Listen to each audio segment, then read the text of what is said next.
Imagine yourself at the bottom of a mountain looking up, knowing I got to get up there, and when I get there, I got to go raid a village. We got opened up on with an avalanche of gunfire. That's the reality that we were in. It was an avalanche of gunfire. I got hit in the right leg, fell forward, and I rolled over. I never will forget, seeing my leg just hanging by an inch of flesh, just, at a 45 degree, and blood just going out everywhere. It was the most painful thing that I've ever felt in my life. And that's the point when I thought I might not get out of there. And that's when I blacked out. And when I blacked out, it's when I actually died a couple times. I think it was 2 or 3 times they said that I flatlined and they had to bring me back. And I wake up in Bagram, and I look down and I only have one leg.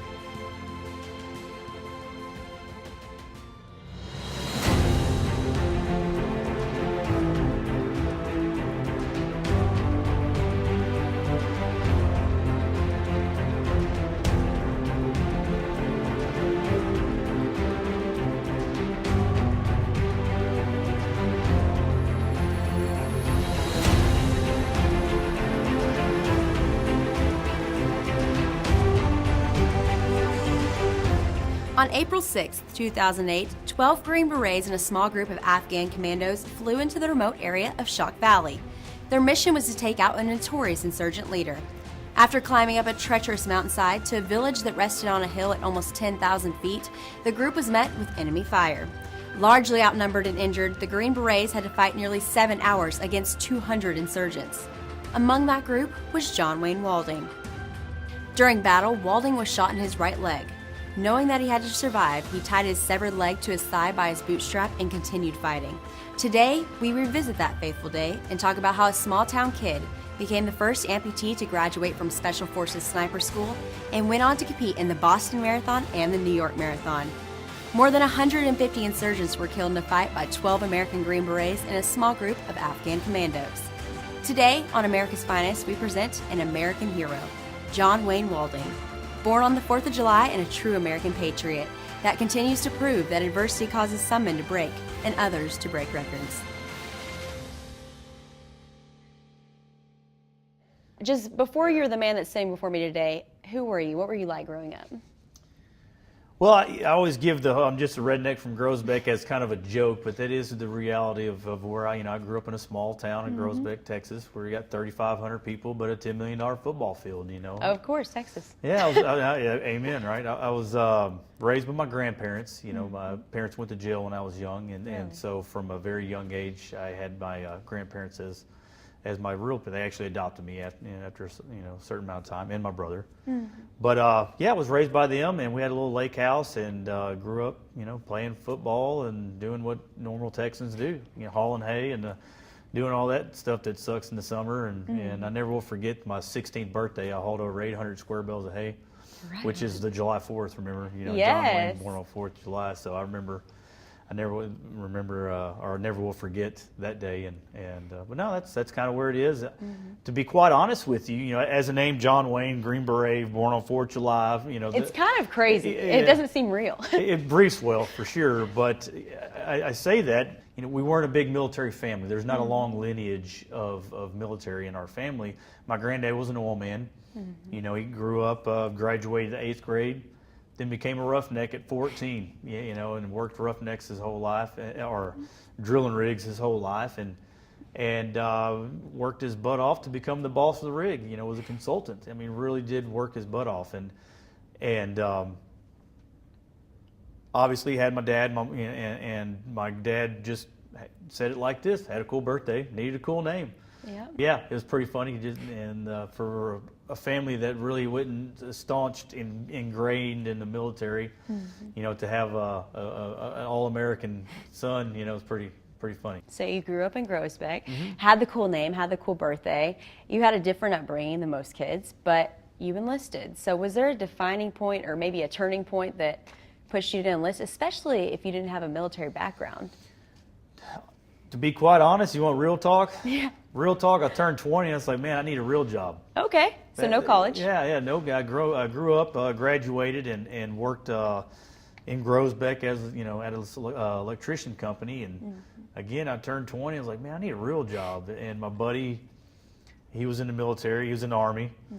And he kind of told me his story. His name's Clayton. And said, all right, let me try that. And if you ever know me, I'm a real spontaneous guy. You know, whenever I get my mindset, I'm going to do it, I'm going to do it, right? And so I was talking to Clayton, and he said, well, this is what I do, this, and that. I'm like, well, I can do that. So Sounds I went, fun. Yeah, exactly. I'm like, I can do Let's that. go to war. And I went to the recruiter, and he's like, hey, you want to shoot missiles? I'm like, hell yeah, you don't. You know, and the recruiter got me, man, and I was a Patriot missile operator, you know, shooting missiles. And I went in July 4th, my birthday. August, I was in basic training. So, you know, I was actually in basic training during September 11th. And so I went right before the towers fell. How was that? That was a very sobering day and a very, life-changing, obviously, for the entire country. But, you know, to put it lightly, you know, all of the drill instructors that are drill sergeants at the time were like, we're going to war, men, right? And it really collectively changed our focus, you know, as a country, as a military, you know, just as civilians. You know, before I joined the military, I'm like, well, you know, they'll give you college money. I can do this. It'd be a great learning experience. I get to serve my country. It's a noble thing, this, and that. Well, now we're at war. And that's when the focus changed. Like, I don't care about going to college. I care about, you know, paying back the guys that came and, you know, pooped on our doorstep, right? I want to pay them back.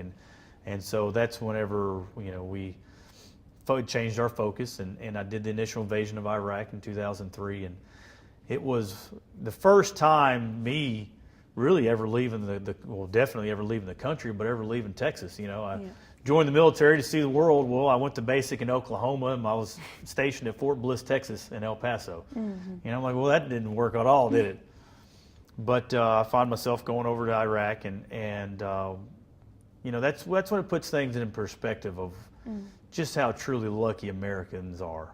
I can imagine. You know, and just how great of a country we have, and you know, there's difference of people, difference in culture, difference in every single thing, and it made you love this country.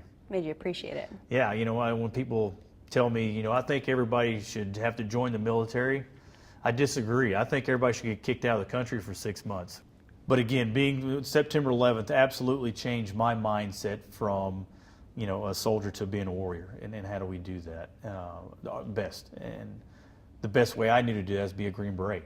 And, you know, you don't become a Green Beret because you like it. You do it because you love it. I promise you, there's going to be a time in the 2 years it takes to be a Green Beret that they're going to make you second guess. Man, why am I doing all that? Right? Is it worth it? Is this worth it? Right. And so, you know, they find that out. You know, to kind of give the story on that, you know, you can't just raise your hand and say, I want to be a Green Beret. You go to a selection process. It's called SFAS, Special Forces Assessment and Selection. You know, my little dig at the SEALs, you know, they got SEALs have Hell Week. Well, we have Hell Month. Yeah. You know, it's 25 days of getting your butt kicked, you know, and then whoever is standing at the end of those 25 days, the cadre pick, okay, you get to go try to be a Green Beret. So you don't even make it, possibly. Right. Yeah, you can be standing there. Wow. It's called a 30-day non-select. Oh. You know, and so kind of put it in even to more perspective. About 400 people started whenever my selection class. You know, around 100 finished. Half of that got selected. Wow. And out of that, the you know, 40 to 50 people that got selected, I'd probably say about half of those to 25%, you know, actually donned their Green Beret after 2 years. Wow. You know, after a year and a half or two, depending on what your pipeline was. But, you know, again, it was tough. You know, selection was one of the craziest. It was the most. How do I put this? It was a course that I went to where that I learned more about myself than any other course I've ever been to. Why? Because it sucked. It sucked bad. It sucked real bad. You know, you can do it though. You know, they never yell at you. Really? That was, you know, the whole movies you see, get up, maggot, do this. Well, you know, they never yell at you, and they never tell you how good you're doing. They never tell you how bad you're doing. Right? Oh man, that's like a mental battle. Mentally, you know, who are they to motivate you to become a Green Beret? Exactly. You know, who are they to motivate you to want to be in Special Forces? And it was so awesome. You know, you get up to do this event, And if you'd have the instructor, he said, "Candidate, you are to run along a designated route until told to quit. Do you have any questions?" No, sir. Nope. Begin. And you don't know if that route was 2 miles or 20. Wow. And then it could literally be that long of a difference in between the two distances. And so just that on itself, there's an obstacle course that you do. It's called the Nasty Nick. And if you fail to do it twice, they give you a red card and you go to the next one. And fortunately I made all of the obstacles, but I never will forget doing one of the obstacles and seeing one of the guys fall. The guy didn't yell at him. He didn't say, "Get up that rope," right? He said, "Candidate, you failed to negotiate this obstacle. Are you refusing to train?" Oh, wow. He's trying his butt off. He's trying as hard as he can. But you're refusing to train. Are you refusing to train? He's like, "What?" He's like, and then you fail again. "Candidate, you failed to negotiate this obstacle. You're going to receive this. Go to the next one." And So I take it you didn't fall. I didn't fall. No, absolutely. Good. Yeah. I may not be smart, but I'm strong, right? I learned in the Army that there's got two privates, a strong private and a smart private. Mm-hmm. I was the strong one, and so the selection kept going, and whenever you would go through a land nav portion, right? Mm-hmm. The land nav portion, they give you a point on a map. That point could be 6 miles or 60 miles. Who knew, right? And when you get to that point, they wouldn't tell you if it's the right point or not. They'll just write it down like, "All right, here's your next point." And then it was again, you just learn the most about yourself. The difference between good pain and bad pain. The difference between how far you think you can go and how far your body truly can go. There's a thing called Team Week, which the whole time you're doing obstacles and events and these events as a team. You get 15 guys together. You're all wearing a rucksack. So if they tell you got to move these water cans or this telephone pole or this Humvee with one a tire missing or this trailer with a tire missing, you got to do it with a backpack on your rucksack. And it sucked. But it teaches you to work at a team. It teaches you, okay, if I had to, we can move a freaking Humvee 10 miles, with one tire missing. But the most thing it teaches you about is who you are inside. Mm-hmm. My name's John Wayne. Yeah, I'm born on 4th of July. But at the end of the day, I'm just like you are. I'm just a guy that loves my country. I'm just a guy that just will never quit. Mm. That's it. I won't quit. I wasn't the biggest, strongest, and fattest, but I had the best heart. And that's just it. That's what they find. Not only that, are you an a-hole? Yeah. Yeah. You find the guys that are big, strong, fast, and physically great people, but when you only have 15 guys, just pushes you to your limits. Yeah. Tests you as a man too. Bingo. But yeah. It paid off for you. Absolutely. 12 years, 12, U.S. yeah. Army, and then 7 years, 3rd Special Forces, and then April 6th. And that kind of was a turning point, I feel like, not only in your military career, but also for you as a person. Yeah, April 6, 2008 it changed my life for the better and the worst. It was the hardest day in my life, physically, mentally, emotionally, spiritually. It really was. So to talk about the battle itself, I was on Special Forces Detachment. So it's called Operational Detachment Alpha, which is it's called an A team. You got SEAL Team 3, 4, 5. Well, we're ODA 3336, and we actually had the first operational Kandak of the Afghani commandos. So the Afghani commandos, they were the special forces for Afghanistan, the Afghani National Army. And we lived across the street from them. We trained with them. We fought with them. We literally did do everything with them. And it really did breed rapport between the two countries. And we had some great, great guys. We had a Muhammad Ali. Yeah, it was awesome getting to train a Muhammad Ali. I can imagine. Yeah, it was awesome. We had a guy look just like Joe Pesci, a little bearded, guy named, and it was awesome because whenever he'd come to formation, I was like, Joe Pesci, like John Wayne, But they're great guys, and by all means, they are Afghanis, and they're just not. Americans don't really understand the vast differences between not only the Afghani military, but the Afghani people and Americans. And whenever you try to train them, you find out very quickly how uneducated they are. You know, some of them can't read. Some of them can't write. Some can't add. So when you're telling this private in the Afghani army, I want you to take 3 guys, go 30 meters to the left side of that building, get the upper window. You know, that's like doing, you know, the hardest thing in the world. Oh, by the way, we don't speak the same language. You know, so the differences really is vast between us and them. And the Afghan, we actually had math class. You really? know, yeah, because we were teaching land nav and learn how to use GPS. So kind of give it back, right? People that are that uneducated, now you're giving them with night vision. Now you're outfitting them with lasers that you can shoot with. Now you're outfitting them with, you know, GPS and all this stuff. I mean, it's like Star Wars. I was about to say, you know, it doesn't even seem real. Bingo. You know, they don't know the concept about turn this off because batteries run out, right? They don't know the concept about if you don't have this setting on, you can't see. And so we would have to have math class. We'd have to have these classes of teaching left and right and how to do up and down. But they got it. They got that we were there to help them. You know, there was and that's what is important, obviously. No, absolutely. Yeah, to have that rapport with them and to have that mutual respect. You know, we being Green Berets earned their trust to the extent, you know, toward the end of our deployment in, you know, 2008, 2007 into 2008, they would want to go in the house first. You know, we're barrel-chested freedom fighters, right? We want to go in there and do our job. You know, they get to the point they say, hey, well, let us go first. Because that's the most dangerous part, right? And they realize that we're leaving our families, and they're leaving our, you know, our wives and families to do this, and they respected that. So yeah, you know, no, this is a long answer, but the guy that we were going to get, Haji Ghafoor, he was basically part of the HIG.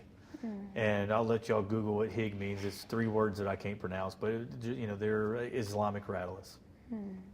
They would go into a gem mine. Afghanistan's real big in gems, stars, sapphire, rubies, so you know, things like that. And he would go into that gem and say, I'm in charge, and take the money from that to fund the HIG. And he lived up in this, you know, mountain side of the Shok Valley in the Nuristan province of Afghanistan, up 10,000 feet. There's no roads in and out of there. There's no streets in and out of there. So there's not a lot of intelligence in and out of there. And you know, the most intelligent, you know, that's why he lived there, right? Exactly. It's desolate. Bingo. And we knew he was there. We tried to get him 2 times before, but either whenever we'd execute the mission, we'd get the intel that he left the objective, or, you know, cloud cover, or just, you know, some reason why we couldn't do it. I woke up that morning and it was raining outside, so I thought, well, this one's going to get scratched again. And we got on the helicopter after getting settled and everything. And, you know, whenever I talk about the mission, I always talk about just rocking with the rotors, waiting for those 3 words: execute, execute, execute, right? So you wanted that to happen? Oh, absolutely. You know, you know, look, these guys do bad things to bad people, and we want that to stop. And you know, I talk about the culture itself is just a different culture than Americans. And you know, whenever we would work, there's a story about the Border Patrol, Afghani Border Patrol. They would just start charging a toll at checkpoints because they needed money. It's corrupt. Yeah, you know, that's just how their brain operates. You know, it's easier for me to ask money from this person than to get a second job. You know, they don't have that built into them. So if that's how the good people, Border Patrols, that's the good people.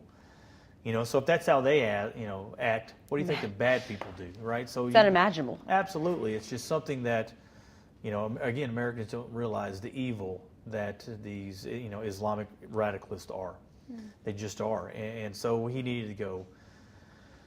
And so we get those words execute, and we're lifting up, and that's why I always talk about the word living. You know, right now, you and I, we're not living.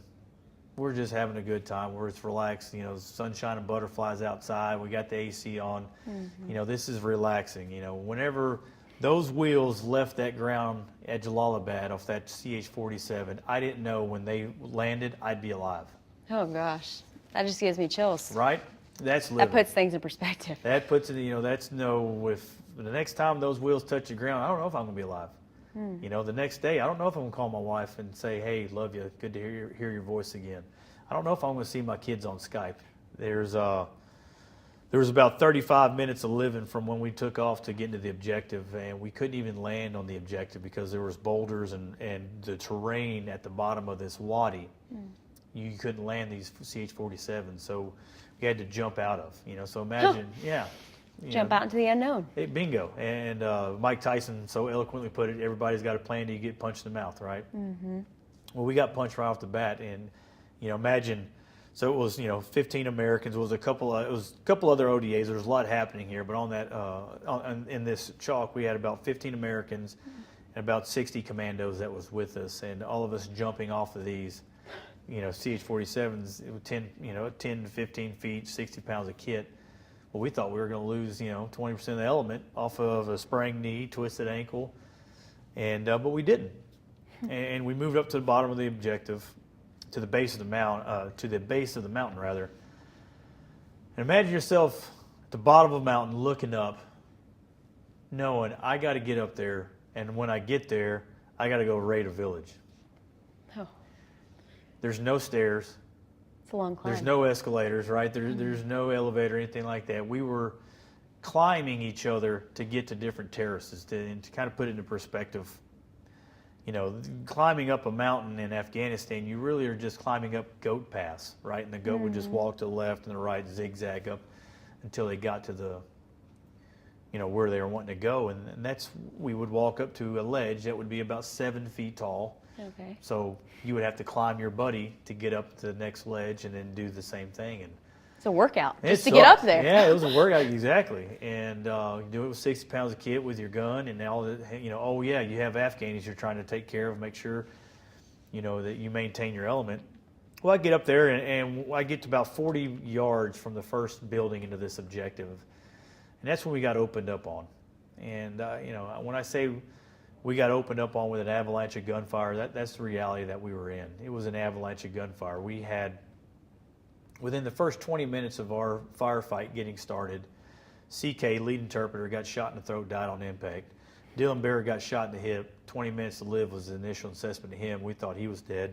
Luis Morales got shot through his leg, and he's calling me on the radio, John, come get me, brother. So that was the first 20 minutes of this firefight. And, you know, 20 minutes, like I've probably been talking for 20 minutes, right? And so to imagine all of that happening within 20 minutes, you know, you really get into the zone of what do I do next to make sure that we stay alive. And after Dylan and Luis were shot, we pretty much initiated Operation Human Shield, right? I asked my team sergeant, Scott, hey, where do you want us to go? You know, and I you know, being the guy that was closest to the village, I thought maybe if we just get into the first house, we can lock down this house. But he said, there's no way we're getting up there. I came back down from my position to where they were getting shot.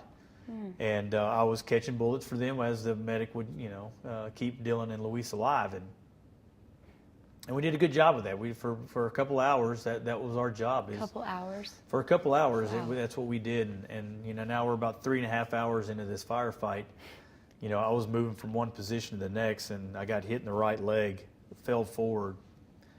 And I rolled over. I never will forget, you know, seeing my leg just hanging by an inch of flesh, just, you know, at a 45 degree, and blood just going out everywhere. And I don't mean to be too graphic, but when I saw that, it was the most painful thing that I've ever felt in my life. And I tell you that not to make you sound like I'm a, you know, Green Beret, beat my chest, told my team sergeant I didn't have time to bleed. It hurt. It hurt bad. It hurt so bad that it was debilitating. You know, I cried, I yelled, I tried as best that I could to manage my new normal. My new normal is I have my leg hanging and I'm bleeding to death. And survival mode. Yeah, and so that's when I went into, well, John, do what you can, do one thing the best you can.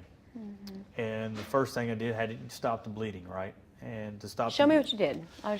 Yeah, so you know, the tourniquets that we have, you have to slide it over your leg, right? And at that time, you know, I slid it right about mid-thigh, and I got my buddy Dave Sanders to help me pull it up here. because again, my leg was just, hanging at a 45 like that. Toe was facing this way, and it was just hanging by an inch of flesh actually right there. And so we had to maneuver that tourniquet around there, and then just start turning it, the little knot until it got tight enough. And I remember looking,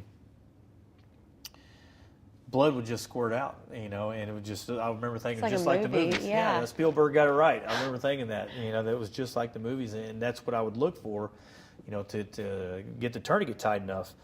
And we tightened it up, and then I never will forget that, like, every time I would move or try to adjust myself, my leg would just flop, and it would be like it just happened again. Mm-hmm. And I knew that had to stop, right? I knew that hurt, and I had to quit that. And so whenever, the only thing that I could think about is like a splint, right? That's what you got to do, is just with a broken arm, you splint it so it can't move. So I think to myself, if you move it, it hurts, so let's move it to where it can't move. So I grabbed it basically like this, and I just pulled my leg all the way up into my groin area, and then I secured it to my thigh. And it was, it sucked, but it was something that needed to be done, and that's what I could do in order to keep it from moving and keep fighting from then on. And at that point, we had to keep fighting probably about 2 more hours into the fight after that. Oh my. I still knew we could get out of there. So my legs, I'm literally, kicking my own ass, right? My legs in the middle. And I knew we could get out of there until I saw my team sergeant, Scott, get shot. Scott Ford, he's the man. He's a team sergeant. He's been in the military for, 16 years, I think, at the time. And, Wow. been to every cool guy's school. He's the guy that you look for to get out of there. And I watch him from me to you get shot right in the chest plate, drop to his knee. And thank God the body armor worked. He got back up. He kept fighting. Within 5 minutes, his arm just got shot right here, and I watched his tricep just fillet off the back. Just, it was the most gruesome thing that I saw. And that's the point when I thought I might not get out of there. Again, from me to you, seeing his arm fillet off the back, I thought that, well, maybe we are outnumbered, to a point that we can't get over. Maybe we, are so combat ineffective that we couldn't make this. And fortunately, the higher-ups that be saw the same thing, and that's when pretty much they diverted every air asset and theater to our location, and that's when they started dropping ordnance. And when I say they drop an ordnance, there were 70 danger close air strikes on that mission, right, on that objective in that mission. And there was 2,000-pound bombs that were dropped on that thing, and danger close for a 2,000-pound drum is about 1,000 meters or a major terrain feature, so over 10 football fields, just put it that way. They were dropping about 100 yards above us, and when that would happen, when they dropped those bombs, it would just get dark because of all the debris and all the rock that they would cause. And we actually had Dylan had his intestines ruptured from a boulder falling on his stomach while we were doing that. And fortunately, that would be the only time that the enemy would stop shooting to an effect to where we could actually get off the mountain. And the way that we would get off that mountain is we would just go to a ledge and fall off the backside of that ledge, either by lowering ourselves or just letting gravity do the job. And every time they drop a bomb, we'd do that, and we'd go all the way to the base of the mountain, And how far did you say that was? We were probably about 300 feet, so it was about 4 ledges of about 15 to 20 feet, And you're all in pain, obviously. You're already all beat up, so. We're all beat up, and it's just fighting for our lives, literally for inches of terrain. And, but we still had humor. I always tell the story because, there's 2 times that on the mountain we were just laughing. And I never will forget, the first one, I always tell the thumb story where, we get issued these little morphine injectors, right? And you stick it into your body, and a needle comes out and it injects morphine. Well, I asked my medic, I'm like, hey, man, what side? Because I know I'm dumb, but I also know I'm dumb, right? So it almost makes me smart. And so I was like, hey, John, you're too dumb to get this right. Ask your doc the right way. Well, he, said purple, and he went there, and it went into my thumb. So I got morphine all into my thumb, and so I throw my morphine injectant at him, tell him I'm going to beat him with my leg, and he sucks at life and all this. And we're literally laughing on the side of the mountain, bombs everywhere, bullets everywhere, and we're just laughing because of me cussing my medic. And and which Ron's a great guy. I mean, he knew what he was doing. But there was another time where, I distinctly remember there had been a time that went by that I remember the only person keeping me alive is me. And I'm not qualified to do that, right? I got my leg hanging by an inch of flesh, and I hadn't been to Dr. Quinn Medicine Woman, school or anything like that. So I remember asking Doc, I'm like, Doc, you come check me out, man. Airways, Make sure I'm good. Yeah. And I never will forget his little head raising up over Dylan's body, giving me a thumbs up and saying, "You're good." Like, F you, Ron, I'm not good. I know me good, Ron. This is not me good. Oh, my goodness. And but obviously he knew what he was doing, because if I was good enough to yell at him and cuss him and everything, then I was not dying, right? And we finally get to the base of the mountain. And, this is about 4.5, 5 hours into a 6.5 hour gunfight, and we finally, get some type of lull in fire enough to get us out into the middle of the wadi to get a medevac bird, which is, the helicopter that comes gets us, right? Well, in order to get out there, we got to go through this river, right? So I'm on a litter at the time, which is about waist high. Well, that river was waist high. So I got drugged to this river. I never will forget thinking I'm going to die of hypothermia because of, it was you're cold 10,000 too, wasn't feet, it? you're in April, Yeah. it's 30 degrees outside, and it sucked. But we got to the base of the middle of that wadi, and I never will forget looking up, and you're seeing, I'm seeing Scott reach for his, the bottom of that helicopter. Well, as soon as Scott's hand touches it, it flies off. We actually have audio of that aircraft where the pilot says, I'm hit, I'm turning south. He actually got shot because of all the rounds that we were taking. He flies away, and so I think, wow, here we are in the middle of this wadi getting shot at again. I'm dying of hypothermia. Help me, baby Jesus. What are you going to do? That had to feel pretty helpless. It did. Helpless is probably the best word that you can give it, because whenever I saw Scott's hand touch that and it just flew away, instantly the whole, well, man, we're not going to make it out of here again, crept in. And we kept fighting to the base of the mountain, right? Because you're in the middle of the wadi, which the wadi, for some reason, you go to Afghanistan, a valley is called a wadi. Okay. Right? So you're in the middle of this valley. And everybody's shooting at us, obviously, because the pilot got shot. And it flies away, and we have to drag me back through the water again that I was dying of hypothermia before, right? To the base of the mountain, and, at one point, that was our shelter. That's the only shelter we could get from the fire that we were receiving from, the enemy. And the next helicopter came in, and it came to the side of that the mountain. So I never will forget the sound, of the impact that helicopter was taking. That helicopter, by the way, wasn't a medevac. It was just another helicopter that was on station, loitering above with, another Green Beret medic, and our company sergeant major was there. And, they went in, got off, and we got on there. And, Wow. I never will forget the look of that guy's helmet, the pilot's helmet, just standing there like a rock and not going anywhere, and he's just, awesome. And we flew away, and I remember thinking that, all right, well, this is good. We're in the air, we're flying away, and then we're thinking, we hear the sirens, beep, beep, beep. We had to do a crash landing because of the impact. The damage that aircraft took getting us out of there, couldn't make it to the hospital.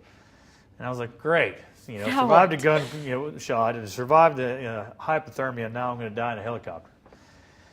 But we made it. We landed safely, cross-loaded into a working aircraft, and that's when we made it to the combat hospital. And imagine yourself as a medic, right? Mm-hmm.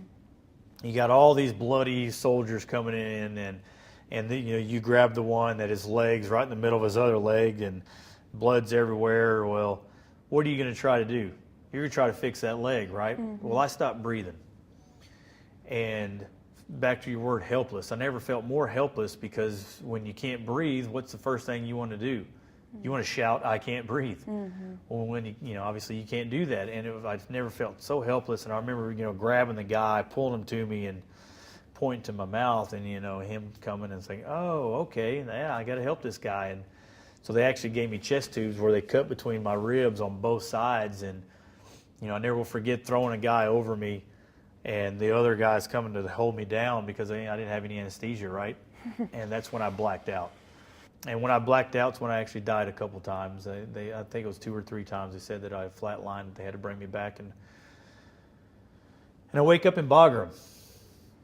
In Bagram, I'm looking at ceiling tiles. I never will forget the look of the hospital ceiling tiles. Knowing that you're in a hospital, you smell what a hospital smells like. Mm-hmm. You're looking at that, and I'm procrastinating looking down because I knew why I was there. You didn't want the reality. Yeah, exactly. I didn't want to know the answer that I already knew the answer to, right? And I looked down, and I only have one leg. And that was, I cried.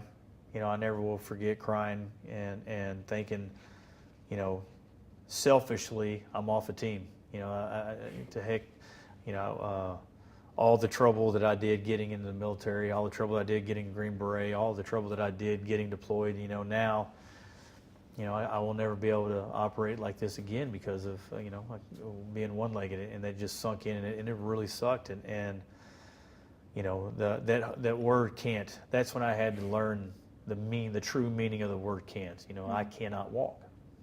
No matter how many push-ups I ever do again, no matter how many sit-ups I do, no matter how much effort I ever give in life, I can't walk.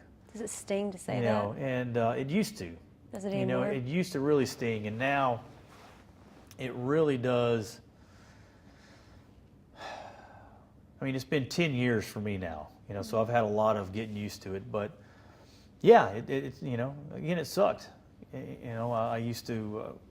Whenever I would have to go to a psychiatrist, whenever I was at Fort Bragg, I never will forget the lady telling me, well, you just got to accept what you did. And I said, lady, I accept losing my leg. I'm proud of losing my leg as a Special Forces Green Beret for the best country that's ever existed. I'm proud of that. But guess what? It sucks being one-legged.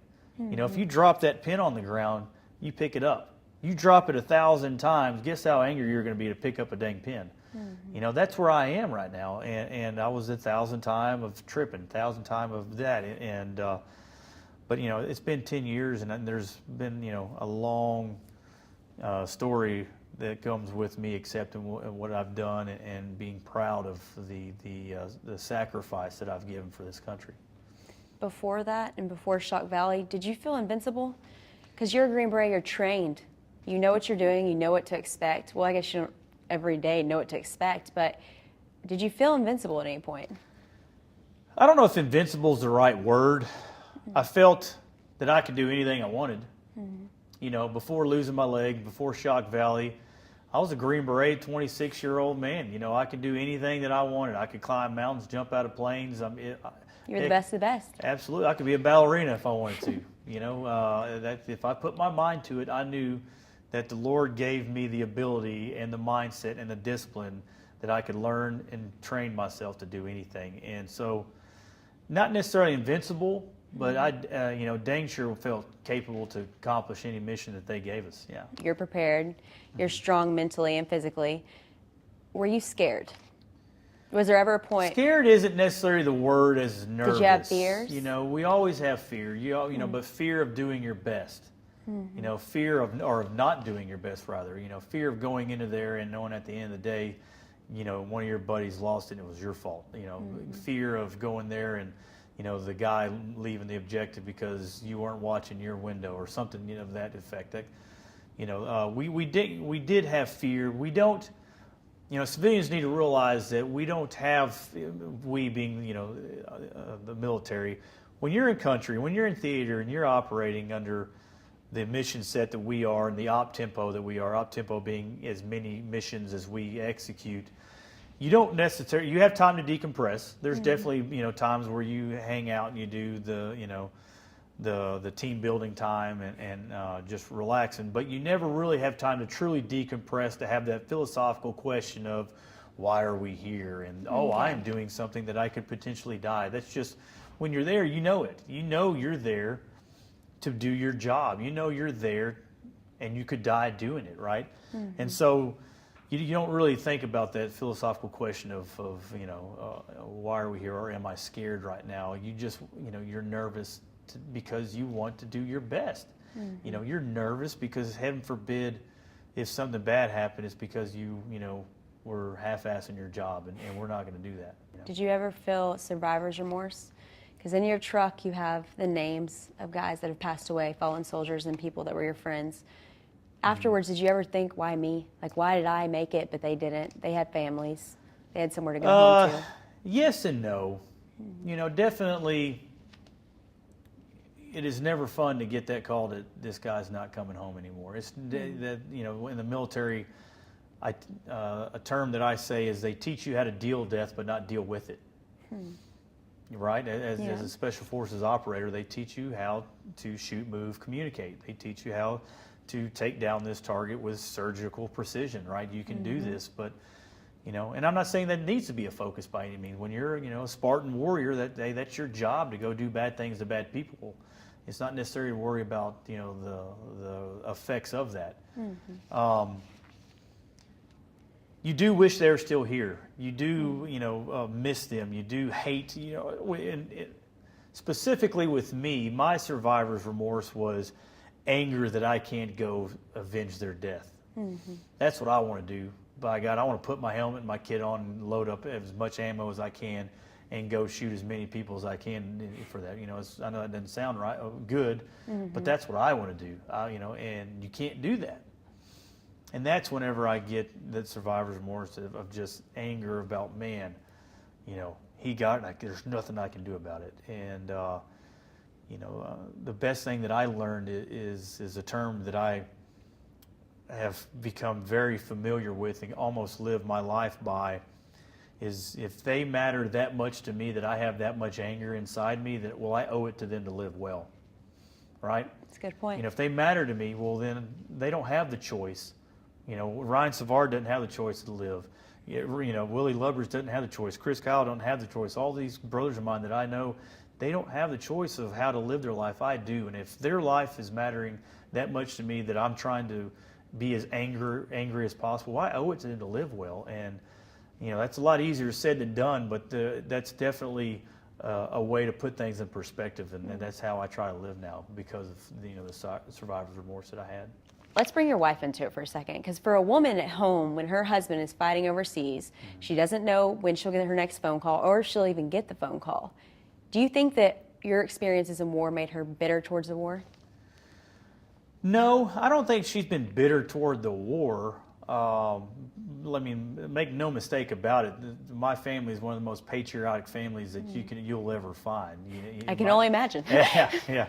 You know, my 4-year-old knows the Pledge of Allegiance. Good. That's how it should be. Absolutely, and we love this country. We are proud of the sacrifices that we have made collectively, you know, to contribute to this country, and so. We're not bitter. She wasn't bitter at you know what we did. Now, unfortunately, you know my kids were 2 and 3 at the time, and we would have to Google Taliban to show them. You know, they thought the Army took my leg. You know, Daddy left with the Army. Daddy came back with the Army. Daddy has one leg missing. You know, the Army are bad. And how do you explain that to children? To a 3-year-old, you know, how do you know? So that's a lot of growing up real quick, and so. You know, we Google. You know, we'd have to Google. You know that and show them, hey, these are the bad guys. These are what these are the good guys, and these are the good guys that help keep Daddy alive. And so we've been very fortunate to have great people around us, and you know, God is definitely something that is our guiding light through all of this, right? And so my wife, I call her the Green Beret of moms. Not only is it tough because you have a husband with no leg and children to raise, but nobody's saying, oh, thank you for your service. Exactly. You know how I always say that I never get tired of somebody saying thank you to me because my leg will never grow back. You know, it feels good to have somebody say thank you for what you've done. She never gets that. So you just mentioned people saying thank you, and every time someone says thank you for your service, you respond with, you're worth it. You're worth it. Well, in a time when America is so divided as far as politics and people in general, have you ever considered, is it really worth it to die for people that are saying they don't like the war? Never. Yeah. You know, fundamentally, I feel that America is the best country that's ever happened to this country in existence. And I am absolutely proud to have served that country. You know, if you don't believe me, go to a different country. Go to a different country. It doesn't matter whether, you know, whether it's Canada, Italy, or Germany, or Mexico, or where. I mean, it doesn't matter. Just go somewhere else for a little bit and see the life that they live, and then come back to this country and try to say there's something, you know, that we're bad. We are not bad. We are the best force for good in the world, and have been and always will be. We do more good than anybody in the world. We're not perfect. You know, we have idiots, but it's their right to be one. You know, Exactly. It's your freedom that you protect. absolutely. And so, you know, that's you know, when I got back, you know, I got a bear hug of thank yous, right? I got a bear hug of people saying thank you so much for what you've done, for no other reason. You know, they just wanted to let me know that they see my sacrifice, and, you know, that validates it. And that's why whenever I say, you know, I don't say you're welcome, I say you're worth it. You know, Americans are the best thing that's ever happened to this country in its existence, right? It's not that America's awesome, it's Americans. You know, you think Americans won, or soldiers won World War II. What about the $18.3 billion that Americans bought to fund the war? What about Rosie the Riveter? What about the, you know, the revolution of industrial revolution that we had to build tanks and planes and bombs so we could fight that? You know, Americans came together, you know, that compelling necessity of being a part of something bigger than yourself. That's what Americans used to have. That's why we have the greatest, they're called the greatest generation, you know. And so that's what I like to embody, you know. And I hate this selfie generation that we're in, right? You know, it's not selfless like it used to be. And I always try to tell kids when they're taking a selfie to think about something selfless. You know, this Kardashian effect that we've had about, you know, we want a bigger house, a bigger paycheck, a bigger car, a bigger vacation spot, more followers on this social media. Participation trophies. Yeah, exactly. You know, what about something that's bigger than you? You know, what are you doing in your life? You know, with the job that I have, you know, it's not what I do for a living, it's why I do it. Why do I get up every day? And so, you know, America is not perfect by any means, but it's still the best thing that we have, and I'm absolutely proud of it. So with the circumstances you've been put in from the war and you're serving, you've had a lot of incredible opportunities, I think, to say the least. Like you said, the bear hunt, your wife doesn't have that opportunity and things of that nature. Actually, the president of our country said this about you: the veterans are the most amazing, the warmest, and the best people. So I'm going to introduce someone who's been through a lot. John Wayne Walding. I think a lot of you have heard of him. He's actually became a very famous person. He should be much more famous than me because he's a lot more courageous than I am. He's an amazing guy, and I heard him speak once before. I was so impressed that I asked him to come up here and say a few words. The president of our country said that about you, Donald Trump, President Donald Trump, and you've spent a considerable amount of time with their family. A while ago, you were talking about the Great America effect, how right now, you know, people are starting to get behind him because they want that back. They want the greatest generation back. Right. So as someone that spent time with his family, what do you wish Americans knew about them? Well, first of all, for a little redneck from Groesbeck, Texas, to have the President of the United States introduce you, that's the most, you know, humbling and honoring thing that you could ever have. You know, they invited me to go to the inauguration whenever he was inaugurated, and to get that invitation from the presidential office, right, that says that they want, you know, little John Wayne Walding to come in there, and it means the world to me that they care, and that's what, you know, that's what they are, just caring people. You know, I said that whenever I spoke. You know, it was the first thing I said, actually, is that I'm not here for politics. I'm here for people. I'm here for the people. I don't care about Republican or Democrat. I care about Americans, you know, and that's what they are. They're great Americans. They don't care about anything other than wanting to be in the best place in the world. You know, people forget that Donald Trump's a billionaire. Exactly. There is nothing he needs to do other than just live a great life, and he can afford to do it, right? He wants to fundamentally make this country great again. And you know, his son, Don Jr., said he needs this like a hole in his head. And that's the God's honest truth. But knowing the family and knowing the guy off the camera, you know why people get behind him, because he is just an honest, real person that, is genuine. And that's all you want in a president, is somebody that just genuinely believes what they do without any other, angle. Nobody's hands in his pocket, because he's not beholden to anybody.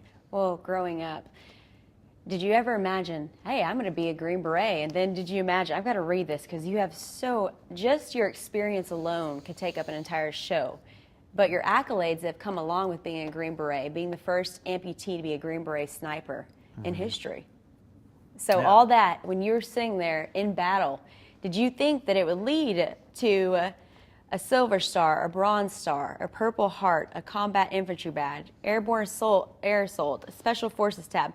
Listening to all that, does it seem surreal? The only thing that I see whenever you read all that, and my biggest, award would be is a patriot. I'm not a hero. The guys that didn't make it back, they're the heroes. I am more proud of being a good father and a loving husband than having a Silver Star. I did my job and was blessed enough to have my chain of command and my guys higher than me think I should have that. I care about being the best professional soldier, so I went to become a Green Beret. That allowed me to go to airborne school and get the Special Forces tab and all the things that I've done. Reading all that just, it helps me stay focused on, being great. Don't be good, be great. And that's, whenever I became the first amputee to graduate, Special Forces sniper school, I never told myself I couldn't. If you tell yourself you can, and I believe you will. And it was funny, they never knew I was one-legged until we were changing out of our military uniform into the ghillie suit, right? And they saw that I had one leg. I'm like, what in the world? This whole time? Yeah, who knew, right? And I'm like, you better tighten up your shot group, buddy. You got a one-legged guy doing better than you, right? But that's what, in my mind, when you read that, I'm just a patriot, loves his country, and will do anything I can and to keep it that way, right? But my honor is, being a servant of God. My honor is being a loving husband and an involved father. That's what I love to be. You could have easily went down the darker path, and people probably wouldn't have blamed you. They probably would have been like, that's what all of us would have done. So what kept you so optimistic? Because I know there had to be a dark time, but something in there had to just push you through so that you didn't allow yourself to become that. Well, there's three things that help me get better in life. First is God, first and foremost. Without Him, I wouldn't be alive. There is a higher calling. Statistics didn't say that 15 Green Berets go up against 250 on the side of a mountain and win. Statistics doesn't say that a one-legged man can carry an 80-pound ruck through sniper school and graduate. So statistics doesn't say the things that we've done. So I know it galvanized my truth in God, that He is in charge, He's driving this train, and just live through Him, right? So after God, the second thing is my family. My family has been the direction that has kept me moving forward constantly. Whenever you get shot, you're like Captain Jack Sparrow, where that compass just starts spinning. You don't have that north-seeking arrow. And for me, they have helped, keep me guided and keep me focused on being a better man. My son, real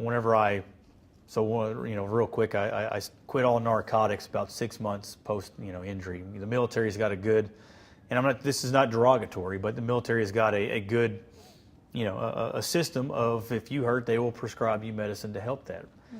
And to put things in perspective, a Percocet is 325 milligrams of acetaminophen, which is Tylenol basically, and it's 5 milligrams of Oxycontin.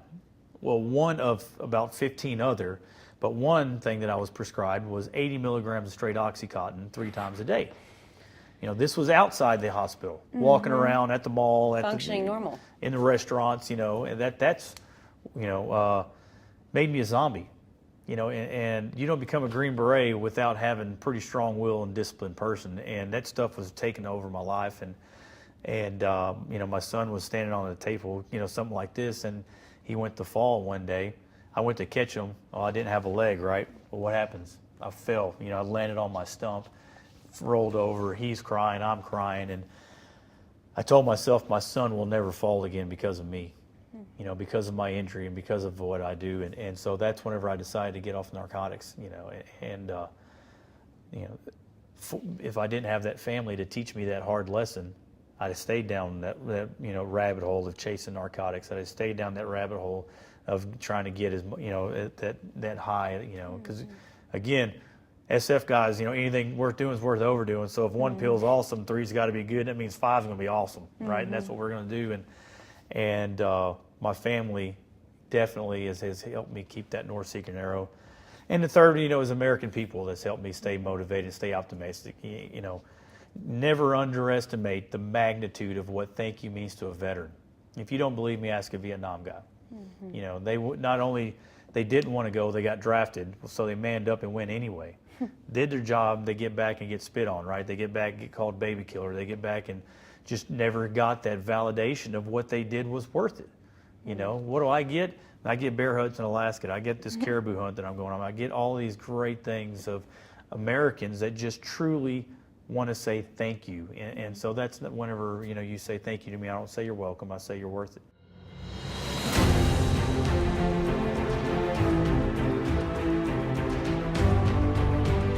John Wayne continues to serve his country today off the battlefield.